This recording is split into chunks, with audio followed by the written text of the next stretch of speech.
One of the great rivalry வந்து நடக்க போகுது. இன்னைக்கு வந்து பாத்தீங்கன்னா ஃபைனல், ஏசியன் கப்போட ஃபைனல் வந்து இன்னைக்கு நடக்க போகுது. இதுல பாத்தீங்கன்னா இந்தியாவும் பாகிஸ்தானும் மோத இருக்காங்க. இதுல என்ன மாதிரி இதெல்லாம் துப்பாக்கி சூடு நடக்க போதா, இல்ல ஆறு காமிக்க போறாளா, சூர்யா என்ன மாதிரி பதில் சொல்ல போறாரு, இந்திய அணியில என்ன ஸ்குவாட் இருக்க போகுது, பாகிஸ்தான்ல என்ன மாதிரி விளையாட போறாங்க, எல்லாத்தையுமே நம்ம ஃபுல்லாவே பார்த்தரலாம். ஹாய் மக்களே, நான் உங்க ஷாம். நிறைய பேர் வீடியோ பாக்குறீங்க, லைக் பண்ணாம பாக்குறீங்க. லைக் பண்ணிட்டு பாத்தீங்க அப்படின்னா இந்த வீடியோ பாத்தீங்கன்னா நிறைய பேருக்கு ஷேர் ஆகும். அதுவும் இல்லாம ஹைப்பை கூட அழுத்தி விட்டுருங்க. சரி, நம்ம வீடியோக்குள்ள போயிடலாம். அதாவது யார் ஃபைனல் வரமாட்டாங்க அப்படின்னு சொல்லிட்டு நம்ம ஃபர்ஸ்ட்ல இருந்தே சொல்லிட்டு இருந்தோம். ஏசியன் கப் ஸ்டார்ட் ஆகிறதுக்கு முன்னாடி பயங்கர பலமா வந்து ஆப்கானிஸ்தான் இருக்காங்க, ஸ்ரீலங்கா யாராச்சும் கூட ஃபைனல் வரலாம், பாகிஸ்தான் அந்த அளவு இல்லை அப்படின்ற மாதிரி சொன்னோம். ஏன்னா லீக் ஸ்டேஜ்லயும் பாத்தீங்கன்னா பாகிஸ்தான் அந்த அளவு ஒரு பர்ஃபார்மன்ஸை தான் அவங்க கொடுத்துக்கிட்டு இருந்தாங்க. அப்படி இருக்கும்போது சூப்பர் 4ல வந்து பாத்தீங்கன்னா சூப்பரா அவங்க பர்ஃபார்ம் பண்ணிட்டாங்க. இந்தியாவோடையும் பாத்தீங்கன்னா டஃப் ஃபைட் கொடுத்தாங்க. அதே மாதிரி ஸ்ரீலங்காவையும் தோக்கடிச்சாங்க, பங்களாதேஷையும் தோக்கடிச்சு சூப்பரா ஃபைனல் போயிட்டாங்க. இப்ப இந்தியா பாத்தீங்கன்னா கம்ஃபர்டபுளா வந்து எல்லா மேட்சுமே ஜெயிச்சுட்டாங்க. ஸ்ரீலங்கா கூட மட்டும்தான் நிசாங்கா வந்து ஒரு சம்பவத்தை பண்ணி ஒரு ஆட்டத்தை காமிக்க வச்சுட்டாரு. இல்லைன்னா கண்டிப்பா வந்து ஸ்ரீலங்காவோட இன்னும் கொஞ்சம் கம்ஃபர்டபுளா ஜெயிச்சிருக்காங்க. அதனால ஒரு சாவு பயத்தை காட்டினா அப்புறமா அவனுக்கு சாவை காட்டிடணும் அப்படின்ற மாதிரி சூப்பர் ஓவர்ல தான் இந்திய அணியால ஜெயிக்க முடிச்சு. அந்த அளவு ஒரு மரண பயத்தை காமிச்சிட்டாங்க. நான் முன்னாடி சொல்லியிருந்தேன், பாகிஸ்தான் கூட வர்றதை விட ஆப்கானிஸ்தான், ஸ்ரீலங்கா, பங்களாதேஷ் இவங்களோட வந்தா இன்னும் கிரேட் ரைவல்ரியா இருக்கும், மரண பயத்தை காட்டுவாங்க அப்படின்னு சொன்னேன். ஆனா நம்ம எதிர்பார்க்கறதுக்கு மிஞ்சியதான் நடக்கும். பாகிஸ்தான் கூட தான் வந்து ஃபைனல் நடக்க இருக்கு.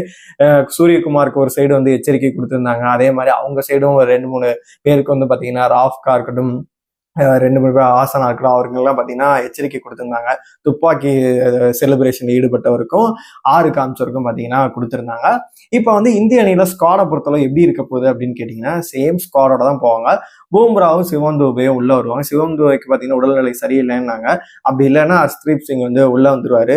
ஹர்ஷித் ராணாவோட போட்டு கிளீன் கழிக்கிறாங்க. இதனால டெத்ல வந்து நல்லா தான் பண்றாரு. ஹர்ஷ்தீப் சிங் பாத்தீங்கன்னா செமையா வந்து டெத்லயும் பண்றாரு, பவர் பிளேலையும் வந்து டீசெண்டா போடக்கூடியவர். அதனால வந்து சிவம் துபே இல்லை அப்படின்னா அவரை தான் மேபி வந்து உள்ள கொண்டு வருவாங்க அப்படின்ற மாதிரி தான் தோணுது. சுமன் கில் பிரின்ஸ் தேவையா அப்படின்ற மாதிரி நம்மளுக்குமே தோணுது.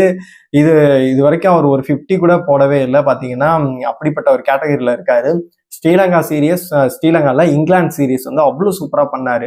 அதனாலதான் பாத்தீங்கன்னா பொருத்த முடியாத இடத்துல வந்து பாத்தீங்கன்னா அவளை ஓப்பனிங் ஸ்லாட்ல பொருத்தி சஞ்சு தூக்கி இங்கிட்டு போட்டு, இல்ல சஞ்சு நீ கீப்பிங் மட்டும் பண்ணுன்னு சொல்லிட்டு பாத்தீங்கன்னா பண்ணியிருந்தாங்க.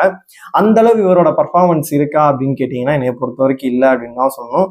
ஓப்பனிங்ல அபிஷேக் சர்மா வந்தான், சுட்டான், செத்தான், போனா, ரிப்பீட்டு அப்படிங்கிற மாதிரி, நான் வந்தாலே வந்து 50 அடிப்பேன் அப்படிங்கிற மாதிரி அவர் இருக்கிற வரைக்கும் அதிரடியா இருக்கு. 6 ஓவர் விட்டு பவர் பிளேல நான் தாம்ல அப்படின்ற மாதிரி பாத்தீங்கன்னா விட்டு பிரிபிரின்னு பிரிச்சிடுறாரு அபிஷேக் சர்மா. எந்த ஒரு கம்ப்ளைண்ட்டும் இல்லை, வேற மாதிரி பண்ணிடுறாரு. ஆனா அவர் இருக்க வரைக்கும் அதிரடியாவே இருக்கு. சிமோன் கில் பாத்தீங்கன்னா எப்போதுமே ஃபர்ஸ்டே அவுட் ஆயிட்டு போயிடுறாரு.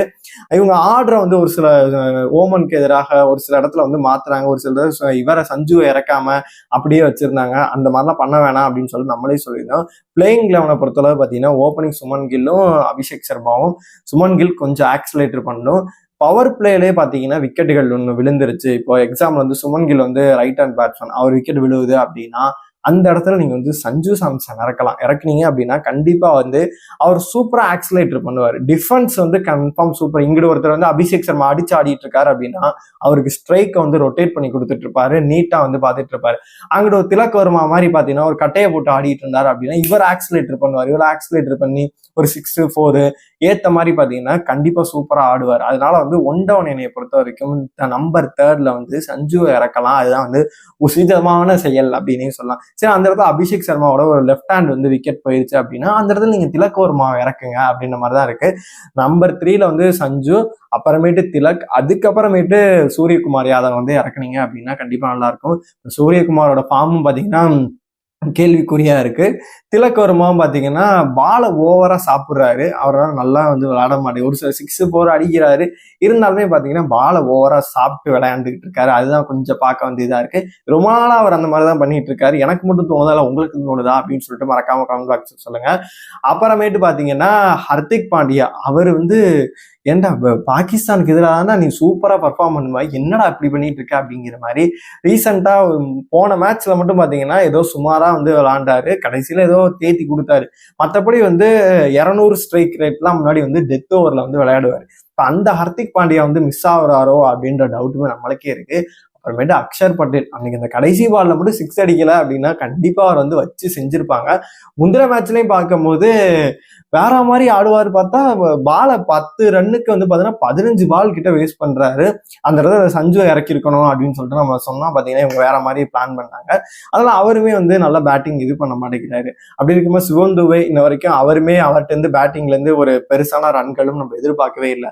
அதனால வந்து அப்படியே மிடில் ஆர்டர் வந்து ஆரம்பிச்சு அப்படியே கொலாப்ஸா தான் இருக்கு. நீங்க பாருங்க, சுமன் கில்லும் அபிஷேக் சர்மாவும் ஒரு தடவை சேர்ந்து பார்ட்னர்ஷிப்ல 8 ஓவர் கிட்ட போயிட்டு பாத்தீங்கன்னா 70-75 ரன் கிட்ட அடிச்சிருப்பாங்க. அதன் பிறகு வந்த பேட்ஸ்மேன் எல்லாரும் சேர்ந்து பாத்தீங்கன்னா 90 ரன்களும் 85 ரன் அடிச்சு 168 ரன் அடிச்சிருப்பாங்க. அப்படின்னா எந்த அளவு உங்க பேட்டிங் பண்றாங்க அப்படின்னு சொல்லிட்டு பாருங்க. இதுல ஓமன் கூட அப்படி விளையாண்டுட்டு இருந்தாங்க. அதுதான் வந்து மிகப்பெரிய ஒரு கடுப்பா இருந்துச்சு அப்படின்னே சொல்லலாம். அதனால வந்து இந்திய அணியை பேட்டிங் பொறுத்தளவு இன்னும் கொஞ்சம் வந்து பார்த்து நிதானமா இருந்தா நான் சொன்ன பேட்டிங் லைனை போனாங்கன்னா கண்டிப்பாவே நல்லா இருக்கும். அதே மாதிரி பாத்தீங்கன்னா பவுலிங்கை பொறுத்தளவு பவர் பிளேல வந்து நியூ பால்லே வந்து இவருக்கு வந்து ஓவர் கொடுக்குறீங்க, அவர் விக்கெட்டுமே எடுத்து கொடுத்துட்றாரு. பூம்ராக்கு அங்க ஒரு 2-3 ஓவரை கொடுத்து ஓட்டுறதுக்கு அவருக்கு ஒரு ஓவரை கொடுத்துட்டு சிவம் துபே கூட அந்த இடத்துல நீங்க ஓவரை கொடுக்கலாம், அந்த இடத்துல குல்தீப்பை கொண்டு வரலாம் அப்படின்ற மாதிரி எனக்கு தோணுது. இவர் சூர்யா நம்ம நினைக்கிறத விட இவர் வேற மாதிரி ஒரு ஸ்ட்ராட்டஜியோட வந்து பிளான் பண்றாரு. அது என்னன்னு சொல்லிட்டு தெரியவே இல்லை. பாகிஸ்தானோட பிளேயிங் லெவனை பொறுத்தளவு பாத்தீங்கன்னா அவங்க அதே பிளேயிங் லெவனோட தான் வருவாங்க. என்ன அப்ரார் தான் கொஞ்சம் மகிழ்ச்சி அடிக்கிறாரு, ஏன்னா அப்ரார் ஓவர் தான் போட்டு கிழிச்சு விட்டுறாங்க. பிளேயிங் லெவனை பொறுத்தளவு பாத்தீங்கன்னா அதே தான் இருப்பார். ஆஃப்ல ஆரம்பிச்சு ஹாசன் எல்லாரும் பாத்தீங்கன்னா ஹாரிஸ் எல்லா மாதிரி எல்லாருமே அதே மாதிரிதான் இருப்பாங்க. அஃப்ரிடி செம்ம ஃபார்ம்ல இருக்காரு. அவர் வந்து பாத்தீங்கன்னா பேட்டிங்கும் டீசெண்டா பண்ணி கொடுத்துறாரு. கடைசியில தான் வந்த விநாயக் மகாதேவ் அப்படிங்கிற மாதிரி கடைசியில தான் வந்து பேட்டிங் பண்றாரு. அந்த இடத்துல பாத்தீங்கன்னா செம்மையா பர்ஃபார்ம் பண்ணிடுறாரு. பவுலிங் பாத்தீங்கன்னா போட்டு ஓப்பனிங்ல 1-2 விக்கெட்டையுமே வந்து எடுத்து விட்டு போயிடுறாரு. அதனால 2 பேருக்கும் டஃப் ஃபைட் இருக்கும். கண்டிப்பா வந்து ரைவல்ரி இருக்கும். சூர்யா சொல்ற ரைவல்ரின்னு சொல்லாதீங்க அப்படின்ற மாதிரி இருக்கு. ஏன் கண்டிப்பா இந்தியாவுக்கு டஃப் ஃபைட் கொடுப்பாங்க. இந்தியா ஜெயிக்கணும் அப்படின்னு சொல்லிட்டு தான் எல்லாருமே எதிர்பார்த்துட்டு இருக்காங்க. உங்களை பொறுத்த வரைக்கும் இந்தியா என்ன பிளேயிங்களோட போனா நல்லா இருக்கும், பாகிஸ்தான் எந்த மாதிரி தாக்கத்தை ஏற்படுத்தும், எல்லாத்தையுமே மறக்காம கமெண்ட் பாக்ஸ்ல சொல்லுங்க.